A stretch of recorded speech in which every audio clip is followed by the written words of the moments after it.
తెలంగాణ డీసీపీగా శివధర్ రెడ్డి పదవి విరమణ చేశారు. పదవి విరమణకు ముందు పోలీసు అకాడమీలో రాష్ట్ర పోలీసు శాఖ వీడ్కోలు సభ ఘనంగా నిర్వహించింది. డీసీపీగా ఆయన 7 నెలల పాటు విధులు నిర్వర్తించారు. 32 ఏళ్ల పోలీసు జీవితంలో ఎన్నో సమస్యలు, ఆనందం, అనుభవాలు, జ్ఞాపకాలతో ప్రయాణం చేశానని శివధర్ రెడ్డి ఈ సందర్భంగా తెలిపారు. తనను వెన్ను తట్టి ప్రోత్సహించిన ప్రతి ఒక్కరికి కృతజ్ఞతలు తెలియజేశారు. పోలీసు విభాగం పీపుల్స్ ఫ్రెండ్లీ పోలీసింగ్ తో ముందుకు వెళ్లాలని సూచించారు. ప్రస్తుత సిటిజన్స్ కు ఫ్రెండ్లీ పోలీసింగ్ అవసరమన్నారు. ప్రభుత్వ విధానాలకు అనుగుణంగా ఫ్రెండ్లీ పోలీసింగ్ నడిపించామని తెలిపారు. భవిష్యత్తుకు అనుగుణంగా పోలీసు శాఖను సిద్ధం చేశామని చెప్పారు. మరోవైపు కొత్త డీసీపీ సివి ఆనంద్ శివధర్ రెడ్డికి ధన్యవాదాలు తెలిపారు.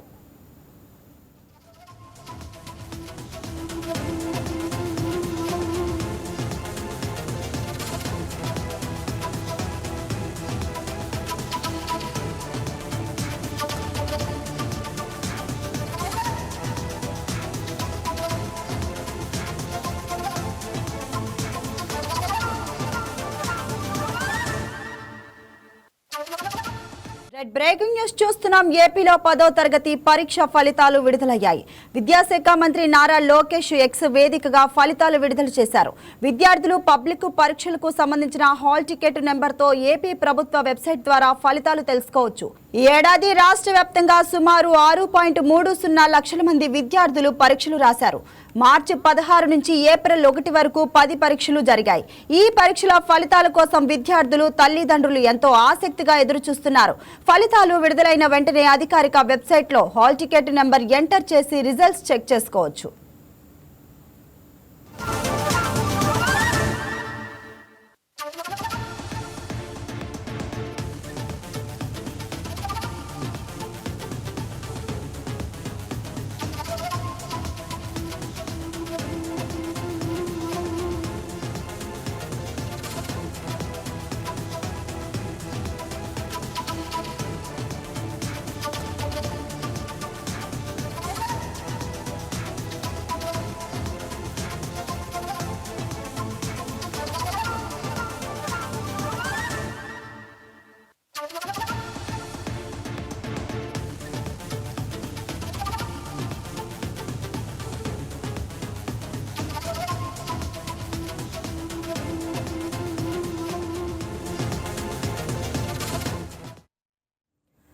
ఏపీలో 10వ తరగతి పరీక్ష ఫలితాలు విడుదలయ్యాయి. విద్యాశాఖ మంత్రి నారా లోకేష్ ఎక్స్ వేదికగా ఫలితాలు విడుదల చేశారు. విద్యార్థులు పబ్లిక్ పరీక్షలకు సంబంధించిన హాల్ టికెట్ నెంబర్తో ఏపీ ప్రభుత్వ వెబ్సైట్ ద్వారా ఫలితాలు తెలుసుకోవచ్చు. ఈ ఏడాది రాష్ట్ర వ్యాప్తంగా సుమారు 6.30 లక్షల మంది విద్యార్థులు పరీక్షలు రాశారు. మార్చి 16 నుంచి ఏప్రిల్ 1 వరకు 10 పరీక్షలు జరిగాయి. ఈ పరీక్షల ఫలితాల కోసం విద్యార్థులు, తల్లిదండ్రులు ఎంతో ఆసక్తిగా ఎదురుచూస్తున్నారు. ఫలితాలు విడుదలైన వెంటనే అధికారిక వెబ్సైట్లో హాల్ టికెట్ నెంబర్ ఎంటర్ చేసి రిజల్ట్స్ చెక్ చేసుకోవచ్చు. దీనిపై మరింత సమాచారాన్ని మా కరెస్పాండెంట్ బిందు అందిస్తారు. రైట్ పావని, ఆంధ్రప్రదేశ్ లో 10వ తరగతి పరీక్షలు ఫలితాలు విడుదలయ్యాయి. దాదాపు 6.30 లక్షల మంది ఈ 10th పరీక్షలు అయితే రాయడం జరిగింది. ఈ రోజు ఎక్స్ వేదికగా నారా లోకేష్, ఐటీ శాఖ మంత్రి, విద్యాశాఖ మంత్రి నారా లోకేష్ అయితే ఈ పరీక్షా ఫలితాలని విడుదల చేశారు.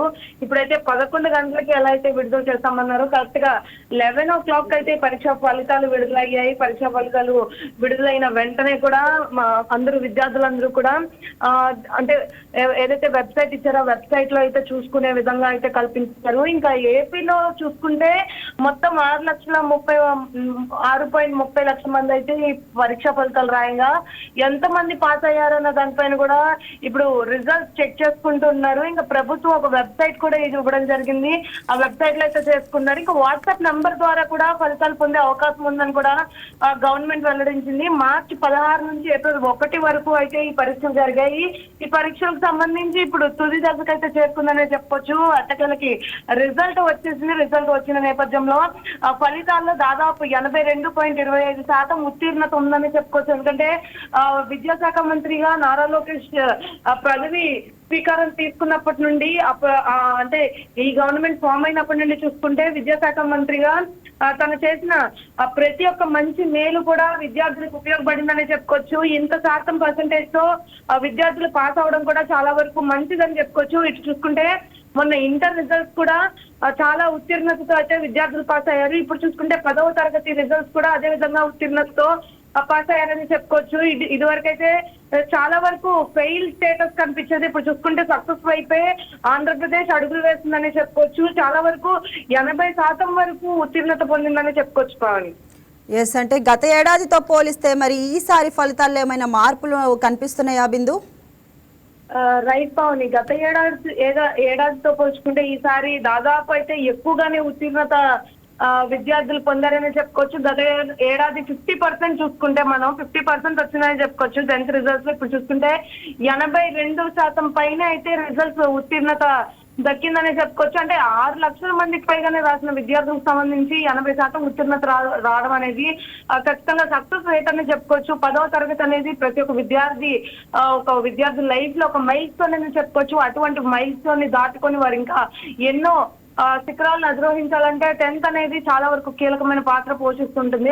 అదే 10th రిజల్ట్స్ ఈ రోజు నారా లోకేష్, ఐటీ శాఖ మంత్రి నారా లోకేష్ విడుదల చేసిన తర్వాత ఇంతమంది ఉత్తీర్ణత పొందారు. చాలా వరకు ఆనందం అని చెప్పుకోవచ్చు. ప్రతి ఒక్క విద్యార్థుల తల్లిదండ్రులు ఈ రోజు ఆనందంగా ఉంటారు పావని.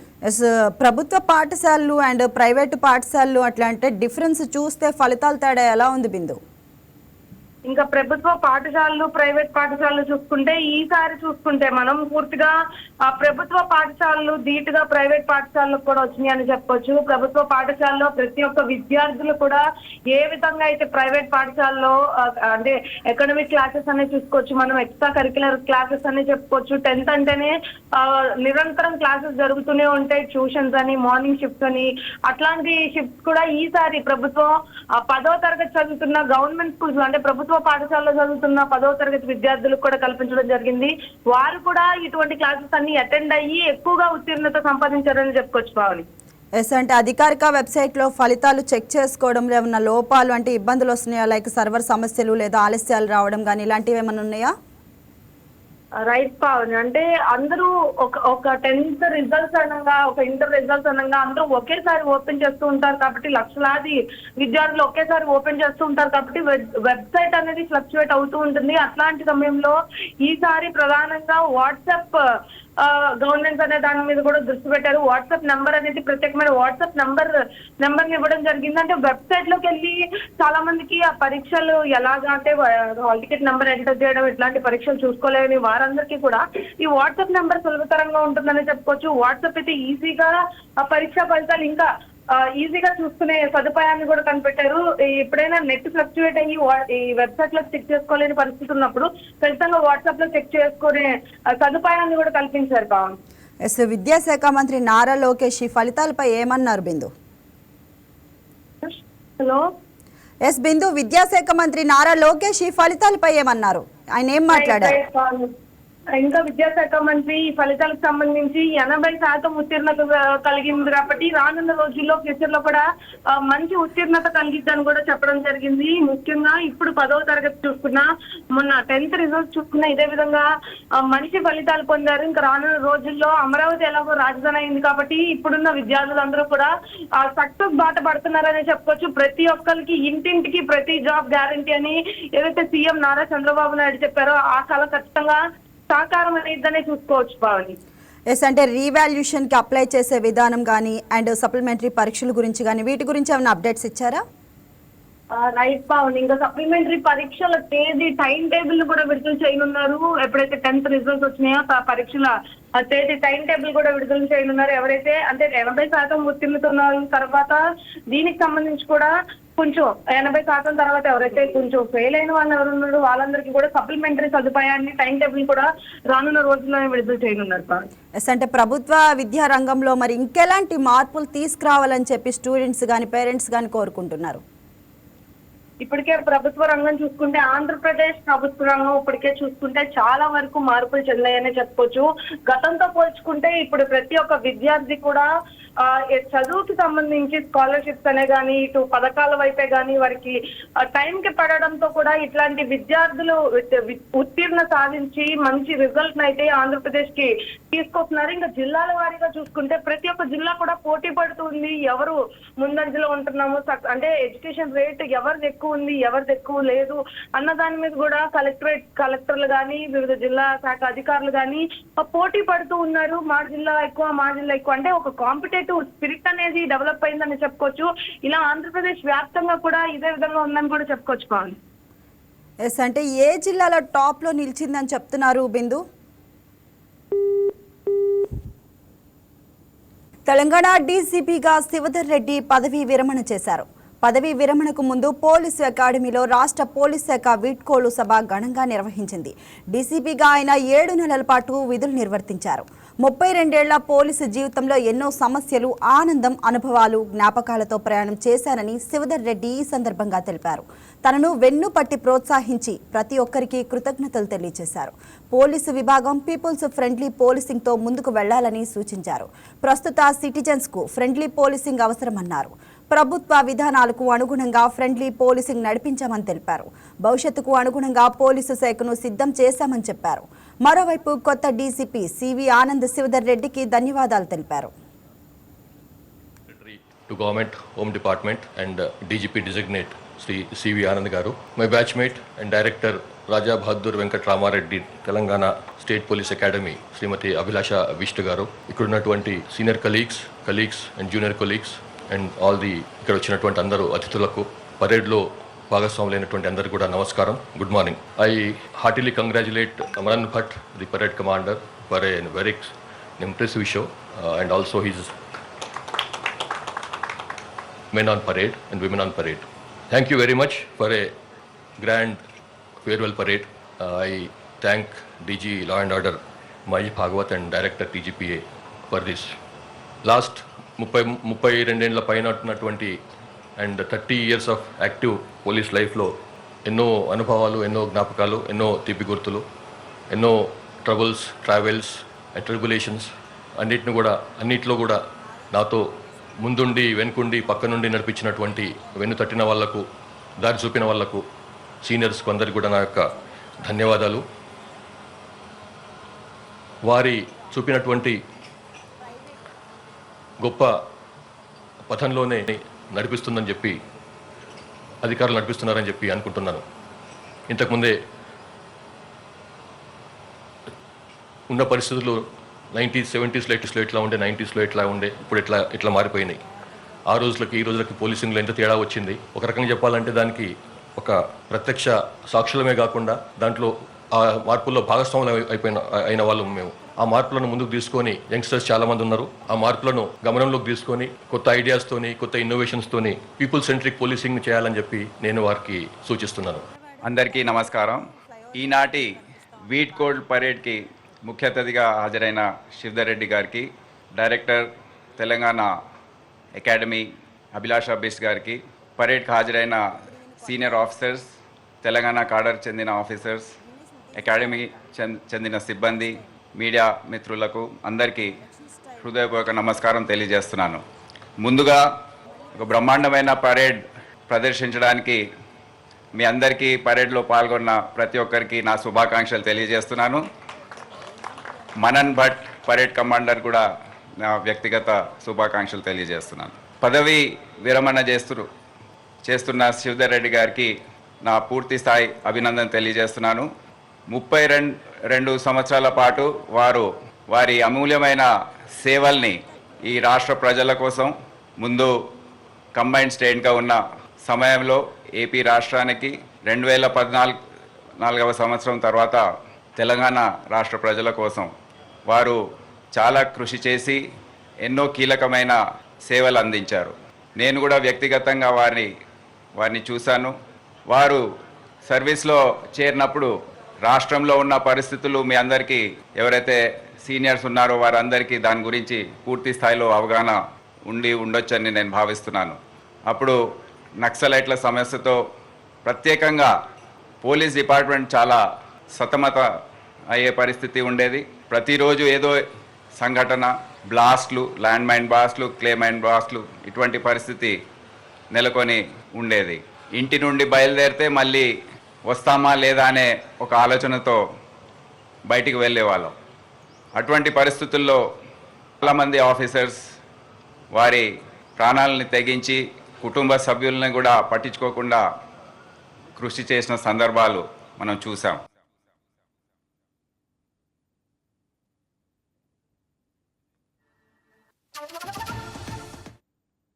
ఇదిలా ఉంటే పదవీ విరమణ రోజే రేవంత్ సర్కార్ శివధర్ రెడ్డికి శుభవార్త అందించింది. ఆయన సేవలను వినియోగించుకునేందుకు కీలక బాధ్యతలు అప్పగించినట్లు సమాచారం. స్టేట్ సెక్యూరిటీ అడ్వైజర్గా నియమించినట్లు తెలుస్తుంది. సిఎస్ హోదాతో ఆయన 3 ఏళ్ల పాటు ఈ బాధ్యతల్లో ఉండనున్నారు.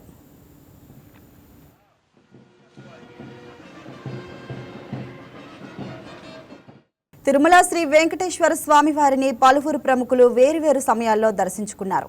తెలంగాణ డిప్యూటీ సీఎం మల్లు బట్టి విక్రమార్క స్వామివారిని దర్శించుకోగా టీటీడీ అధికారులు ఆయనకు దర్శన ఏర్పాట్లు చేశారు. అలాగే సినీ హీరో బెల్లంకొండ సాయి శ్రీనివాస్ దంపతులు శ్రీవారిని దర్శించుకుని ప్రత్యేక పూజలు నిర్వహించారు. వీరితో పాటు బీసీవై పార్టీ అధినేత బోడే రామచంద్ర యాదవ్, తెలంగాణ బీజేపీ రాష్ట్ర అధికార ప్రతినిధి ఎన్వి సుభాష్ కూడా విడివిడిగా స్వామివారి సేవలో పాల్గొని మొక్కులు తీర్చుకున్నారు.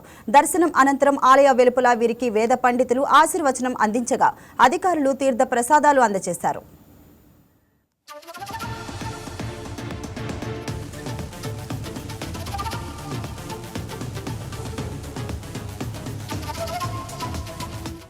నృసింహ జయంతి సందర్భంగా కుటుంబ సభ్యులతో కలిసి శ్రీవారి దర్శనానికి విచ్చేయడం జరిగింది. ఆ స్వామివారి ఆశీస్సులు, లక్ష్మీ నరసింహస్వామి ఆశీస్సులు అందరికీ ఉండాలని మనస్ఫూర్తిగా కోరుకుంటూ టీటీడీ అధికారులకు చిన్న విజ్ఞప్తి. కొండపైన ఏర్పాటు చేసిన కేబుల్ నెట్వర్క్లో సుమారు ఒక 4-5 అన్య మతానికి సంబంధించిన ఛానళ్లు ప్రసారం అవుతున్నాయి. బహుశా ఈ విషయాన్ని టీటీడీ అధికారులు గమనించకపోయి ఉండవచ్చు. దయచేసి దీనిని గుర్తించి ఆ ప్రసారాలను బ్లాక్ చేయవలసిందిగా ఈ సందర్భంగా కోరుకుంటూ అందరికీ ఆ వెంకటేశ్వర స్వామి ఆశీస్సులు ఉండాలని మనస్ఫూర్తిగా మరొకసారి కోరుకుంటూ ధన్యవాదాలు తెలియజేస్తున్నాను. కుటుంబ సభ్యులతో ఇక్కడ దర్శించుకోవడం, ఒక ఆహ్లాదకరమైన వాతావరణంతో స్వామివారిని ఆశీర్వాదం తీసుకొని దేశంలో సుఖశాంతులు ఉండాలని చెప్పి, అన్ని విధాల అన్ని రకాల అందరికీ మంచి జరగాలని చెప్పి, ముఖ్యంగా తెలంగాణ రాష్ట్రం తర్వాత ఆంధ్రప్రదేశ్ రాష్ట్రం తెలుగు ప్రజలకు మంచి జరగాలని చెప్పి మీరందరూ వచ్చి మమ్మల్ని బ్లెస్ చేయడం చాలా చాలా హ్యాపీగా ఉందండి. ఈరోజు స్వామివారి పాదాల దగ్గర తిరుమలలో పెళ్లి చేసుకున్నందుకు మాకు చాలా ఆనందంగా ఉంది, చాలా అదృష్టంగా భావిస్తున్నాను. అందరూ అనుకుంటే జరిగేది కాదండి ఇది. ఆయన అనుగ్రహం లేకుండా ఏది జరగదు. మా తల్లిదండ్రులు చేసుకున్న అదృష్టం, నేను చేసుకున్న అదృష్టం, మా కావ్య చేసుకున్న అదృష్టం, మా పెళ్లి ఇక్కడ జరగటం, స్వామివారిని ఇంత అద్భుతమైన దర్శనం జరగటం, 10 నిమిషాల ముందు ఆయన దర్శించుకొని ఇంత అద్భుతమైన దర్శనం ఇచ్చినందుకు చాలా అదృష్టంగా ఫీల్ అవుతున్నాను, చాలా హ్యాపీగా ఫీల్ అవుతున్నాను. అండ్ ఈరోజు ఎందుకో హ్యాపీగా అసలు స్వామివారిని పెళ్లి చేసుకుని ఇక్కడ స్వామివారిని దర్శించుకుంటే ఒక సంపూర్ణంగా అయిపోయింది. ఇంతకంటే బెస్ట్ వెడ్డింగ్ నాకు తెలిసి ప్రపంచంలో ఎక్కడ ఉండదు. అంత గొప్ప ఫీలింగ్ నాకు ఉంది, అంత గొప్ప వైబ్ ఇచ్చింది. తిరుమలలో వచ్చే వైబ్ కానీ కళ కానీ ఇంకెక్కడా ఉండదు. సో ఇంత మంచి అదృష్టం నాకు స్వామివారు ఇచ్చినందుకు మనస్ఫూర్తిగా ధన్యవాదాలు తెలుపుకుంటున్నాను. అండ్ మా కావ్యాన్ని నన్ను బ్లెస్ చేయాలని మనస్ఫూర్తిగా మిమ్మల్ని అందరినీ కోరుకుంటున్నాను.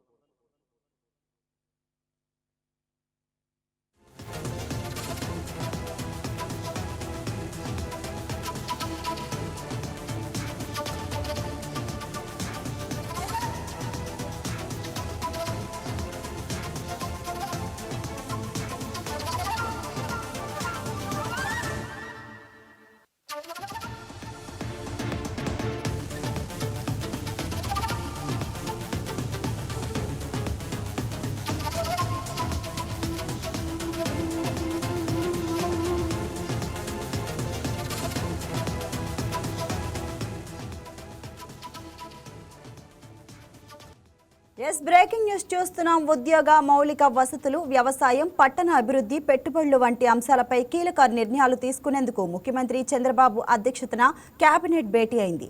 దాదాపు 25కి పైగా అజెండా అంశాలకు కేబినెట్ ఆమోదం తెలపనుందని సమాచారం. మున్సిపాలిటీలకు చెందిన ఆస్తుల లీజు రెన్యువల్, అద్దె నిర్ణయ విధానాల సవరణకు గ్రీన్ సిగ్నల్ ఇవ్వనున్నట్లు తెలుస్తుంది.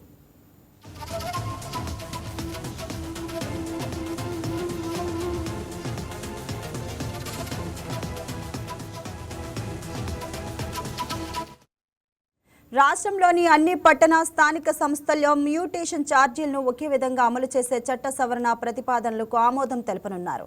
స్పెషల్ ప్రొటెక్షన్ ఫోర్సు 2000 బ్యాచ్కు చెందిన 385 మంది కానిస్టేబుళ్లను హెడ్ కానిస్టేబుళ్లుగా పదోన్నతి కల్పించే ప్రతిపాదనకు గ్రీన్ సిగ్నల్ ఇవ్వనుంది మంత్రివర్గం.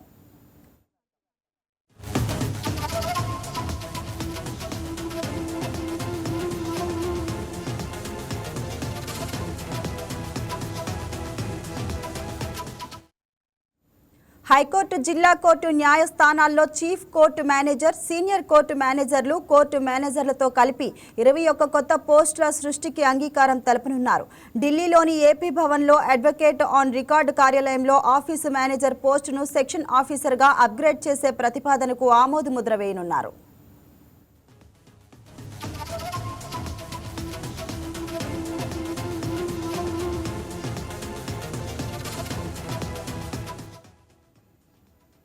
AP institute of rural development ETC శిక్షణా కేంద్రాల్లో 20 పోస్టులు సృష్టించే ప్రతిపాదనలకు ఆమోదం తెలపనుంది.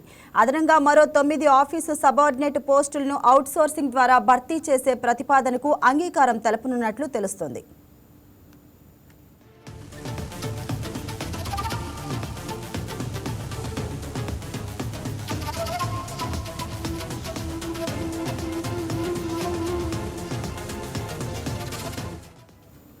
అలాగే ప్రకాశం జిల్లా రామాయపట్నంలో నిర్మిస్తున్న గ్రీన్ ఫీల్డ్ పోర్ట్ ప్రాజెక్టుకు నిర్మాణ పనులకు 304 కోట్ల మేర పాలనా అనుమతులకు అంగీకారం తెలపనున్నారు. ఏపీ మార్క్ఫెడ్కు 1800 కోట్ల రుణం పొందేందుకు ప్రభుత్వ గ్యారంటీ ఇచ్చే ప్రతిపాదనకు ఆమోదం లభించనుంది. ఢిల్లీలో 11.5 ఎకరాల్లో 124.50 కోట్ల అంచనాలతో కొత్త ఏపీ భవన్ నిర్మాణ ప్రతిపాదనకు ఆమోద ముద్ర వేయనున్నారు. దీనిపై మరింత సమాచారాన్ని మా ఎగ్జిక్యూటివ్ ఎడిటర్ శ్రీనివాస్ అందిస్తారు ఫోన్ ద్వారా. రైట్ పవని, ఏదైతే కొద్దిసేపటి క్రితమే ముఖ్యమంత్రి చంద్రబాబు అధ్యక్షతన ఏపీ కేబినెట్ సమావేశం ప్రారంభమైంది. ఈరోజు పలు కీలక అంశాలకు సంబంధించి కొన్ని నిర్ణయాలు, అదేవిధంగా కొన్ని భవనాలకు సంబంధించిన కేటాయింపులు కూడా ఈరోజు నిర్ణయం తీసుకోబోతున్నాం. ప్రధానంగా మనం చూసుకుంటే కనుక దాదాపు 20 అంశాలకు సంబంధించి ఈరోజు కేబినెట్ లో చర్చకు రాబోతుంది. ఈ ప్రధాన వీటిలో చూసుకుంటే కనుక కొన్ని ముఖ్యమైన అంశాలు కూడా ఉన్నాయి. ఏదైతే రాష్ట్ర ప్రభుత్వం ఏదైతే ఒక ప్రతిష్టాత్మకంగా చేపట్టబోతుందో క్వాంటమ్ వ్యాలీకి సంబంధించి, ఆ వ్యాలీలో కొన్ని ట్విన్ టవర్ల నిర్మాణం చేపట్టాలని చెప్పేసి రాష్ట్ర ప్రభుత్వం నిర్ణయానికి రావడం జరిగింది. అయితే దీనికి సంబంధించి నిధుల కేటాయింపు మీద ఈరోజు చర్చ జరగబోతుంది. ఈ క్వాంటమ్ ట్విన్ టవర్ల నిర్మాణానికి సంబంధించి 1208 కోట్ల రూపాయలు వ్యయం చేసేందుకు కేబినెట్ ఆమోదం తెలుపబోతుంది.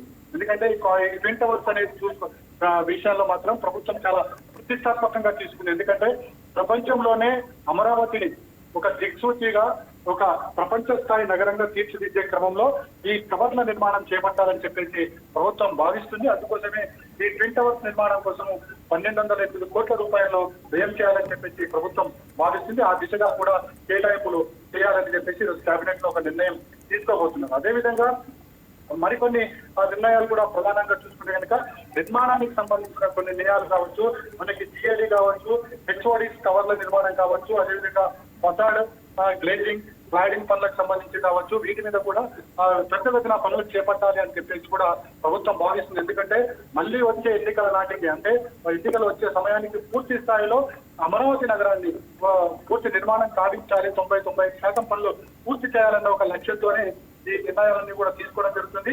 అందుకోసం ఈ బిఏడి, హెచ్ఓడి టవర్ల నిర్మాణంతో పాటుగా కొన్ని నిర్మాణాలకు సంబంధించి 2540 కోట్ల రూపాయలు వ్యయం చేయాలని చెప్పేసి కూడా ఒక అంచనాకు రావడం జరిగింది. దీనికి సంబంధించి కూడా పాలనాపరమైన అనుమతులు ఇవ్వబోతుంది. అదేవిధంగా ఆంధ్రప్రదేశ్ శాసనసభలో ఏవైతే వివిధ సివిల్ పనులు ఇంకా పెండింగ్ లో ఉన్నాయి, ఆ పెండింగ్ పనులు పూర్తి చేయడం గాను 298 కోట్లు అవసరమవుతాయని చెప్పేసి భావిస్తుంది. అందుకు సంబంధించిన వ్యయాన్ని కూడా కేబినెట్ ఆమోదం తెలుపబోతుంది. అదేవిధంగా సిఆర్డీఏ కొన్ని ప్రతిపాదన పంపించింది, ఏదైతే ఆ ప్రతిపాదనకు సంబంధించి కూడా మంత్రి మండలికి మంజూరు ఇవ్వబోతుంది. ఇక ఇది కాకుండా మనం చూసుకుంటే కనుక కొన్ని ఇన్ఫ్రాస్ట్రక్చర్ సంబంధించి ఏవైతే ఎల్పీఎస్ జోన్ 11 సంబంధించిన రోడ్లు కావచ్చు, డ్రైన్లు కావచ్చు, నీటి సరఫరా కావచ్చు, మరుగునీటి పారుదల కావచ్చు, ఇలాంటి మౌలిక సదుపాయాలకు సంబంధించి, అదేవిధంగా మనకి 220 kV లైన్లకు సంబంధించి కూడా ఈ యొక్క అనుమతి ఇవ్వబోతుంది. అంటే ఈ అనుమతులు ఇచ్చిన తర్వాత నిర్మాణాత్మక కార్యక్రమాలు ప్రారంభం కాబోతాయి. ఏదైతే ప్రభుత్వం ఒక లక్ష్యంగా పెట్టుకుందో ఆ లక్ష్యానికి అనుగుణంగా ఈ పూర్తి స్థాయి పనులు చేపట్టాలని చెప్పేసి కూడా ప్రభుత్వం భావిస్తుంది. అదేవిధంగా రైతులకు సంబంధించి కొన్ని కీలక నిర్ణయాలు కూడా తీసుకోబోతుందని చెప్పేసి తెలుస్తుంది. ఏదైతే మెట్ట భూములకు సంబంధించి ఎకరాకు 40,000 రూపాయలు జరీపు, అదేవిధంగా జరీపు భూములకు సంబంధించి 60,000 రూపాయలు చొప్పున కౌలు పెంపు చేయాలని చెప్పేసి ఈ పెంపుకు సంబంధించి అనుమతి కూడా ఇవ్వాలని చెప్పేసి కూడా ప్రభుత్వం భావిస్తుంది. అదేవిధంగా కొన్ని కీలక నిర్ణయాలు అయితే రాజధానిలో వివిధ సంస్థలకు భూ కేటాయింపులు కూడా చేయాలి. ఎందుకంటే అమరావతి నగరం త్వరితగతిన అభివృద్ధి కావాలి అనుకుంటే కనుక ఏవైతే పలు అంతర్జాతీయ సంస్థలు ఇక్కడ ఉత్సాహం చూపిస్తున్నాయో పెట్టుబడి పెట్టాలని చెప్పేసి, పలు సాఫ్ట్వేర్ సంస్థలు పెట్టాలని చెప్పేసి ఏవైతే ఉత్సాహం చూపిస్తున్నాయో వాటికి అన్నిటికీ కూడా భూమి కేటాయింపులకు సంబంధించి కూడా ఏదైతే మంత్రివర్గ ఉపసంఘం కొన్ని సిఫార్సులు చేసింది, ఆ సిఫార్సులను ఆమోదం ఈ కేబినెట్ మీటింగ్ లో తెలుపబోతున్నారు. అదేవిధంగా మరికొన్ని నిర్మాణాత్మక సంబంధమైన భవన నిర్మాణాలకు సంబంధించి కూడా రాష్ట్ర ప్రభుత్వం ఈ కేబినెట్ లో నిర్ణయాలు తీసుకునే అవకాశం ఉంది. మొత్తంగా చూసుకుంటే కనుక ఈ రోజు జరగబోయే కేబినెట్ లో 20 అంశాలకు సంబంధించిన ఎజెండా ఈరోజు చర్చ జరగబోతున్నారు. వీటిలో కొన్ని అంశాలకు సంబంధించి రెవెన్యూకి సంబంధించిన మరికొన్ని పాలనాపరమైన నిర్ణయాలు తీసుకోవాల్సింది. వీటన్నిటి మీద కూడా కేబినెట్ తీవ్రంగా చర్చించబోతుంది. చర్చించిన కూలంకషంగా చర్చించిన తర్వాత వీటి అనుమతులు ఆమోదాలు తెలుపబోతుంది. శ్రీనివాస్, ఇటువంటి ప్రాజెక్ట్ ద్వారా ప్రాంతీయ అభివృద్ధికి మరి ఎంత మేర లాభం చేకూరే అవకాశం ఉంది? ఖచ్చితంగా, ఎందుకంటే కేబినెట్ తీసుకునే నిర్ణయాలన్నీ కూడా కార్యరూపం దాల్చాల్సిన అవసరం ఉంది. ఎందుకంటే కేబినెట్ నిర్ణయాలంటేనే అవి ఫైనల్, అది పూర్తి స్థాయిలో దీన్ని ఇంకా నిర్మాణాలు చేపట్టాలి, నిర్ణయాలు తీసుకోవాలనేది కేబినెట్ నిర్ణయం. కేబినెట్ ఏ నిర్ణయం తీసుకున్నా అలానే ఉంటుంది. ఏదైతే ఈరోజు తీసుకునే నిర్ణయాలు ఏవైతున్నాయో ఇది అమరావతి నగర అభివృద్ధికి, ఏదైతే అమరావతిని ప్రపంచ పటంలో ఒక ఉన్నత స్థానంలో చూపించాలి, ఉన్నత స్థానంలో పెట్టాలి అని చెప్పేసి తెలుగుదేశం ప్రభుత్వం కావచ్చు, చంద్రబాబు నాయుడు కళ కావచ్చు, వీటన్నిటిని కూడా కార్యరూపం దాల్చే దిశలో ఈ అనుమతుల నిర్మాణాలు, కేటాయింపులు పూర్తి స్థాయిలో ఉపయోగపడతాయని చెప్పి మనం భావించాల్సి ఉంటుంది. Pavani. Yes, thank you, Srinivas.